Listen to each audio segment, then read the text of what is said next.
Jagtial rural మండలం మోతే అత్తెన మల్లేశంకు చెందిన గొర్రెల మందపై కుక్కలు దాడి చేయగా దాడిలో 30 గొర్రెలు మృతి చెందాయి. సుమారు 3 లక్షల వరకు నష్టం వాటిల్లిందని మల్లేశం ఆవేదన వ్యక్తం చేశారు. ప్రభుత్వం తనను ఆదుకోవాలని ఈ సందర్భంగా ఆయన వేడుకున్నాడు.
మోతే నేను 3:30కి గిడికి వెళ్ళి చలి బాగా పెడుతున్నాను. దోమతాను లేచిపోయాను.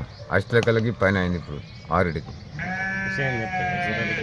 గొర్రె గిట్ట కుక్కలు గొడ్డయి గిట్ట 29 సార్లు కొరికేసాయి గొర్రె కుక్కలు వాడి అష్టలకాల 6కి అష్టకాల 5కి అష్టకాల ఏంటంటారు. మాకు ఇప్పుడు జరుగుద్ది. గొర్రెకు 7,000, 6,000, 7,000 దాకా 8,000 దాకా పడుతుంది నష్టం. పెద్ద గొర్రె అయితే 12,000 కాలేదు ఒక్కొక్కటి నష్టం. ఇత్తల మల్లేశం అనే వ్యక్తి గొర్రెలు సుమారు 28 నుంచి 30 గొర్రెలు కుక్కలు రాత్రి వరకు చంపడం జరిగింది. సుమారు 1,50,000 నుంచి 2 లక్షల రూపాయల నష్టం అతనికి జరిగింది. కాబట్టి ప్రభుత్వం తక్షణమే ఆదుకోవాలని మేము కోరుతున్నాం. గ్రామస్తులు అందరం కోరుతున్నాం. ఈరోజు ఉదయం మన మోతే గ్రామ అత్తెన మల్లేశం రైతు గొర్రెల కాపరి. వాళ్ళు గొర్రెలను పెంచుకుంటూ జీవించేవాళ్ళు. వాళ్ళకు గొర్రెలే ఆధారం. అలాంటి రైతు రాత్రి ఆకస్మికంగా కుక్కలు దాడి చేసి తనకు ఉన్నటువంటి గొర్రె మందలోకి వెళ్ళి దాదాపు 30 నుంచి 35 గొర్రెలను అతి దారుణంగా కొరికి చంపేసినాయి. దీనివల్ల రైతుకు దాదాపు ఒక 2 నుంచి 3 లక్షల నష్టం వాటిల్లింది.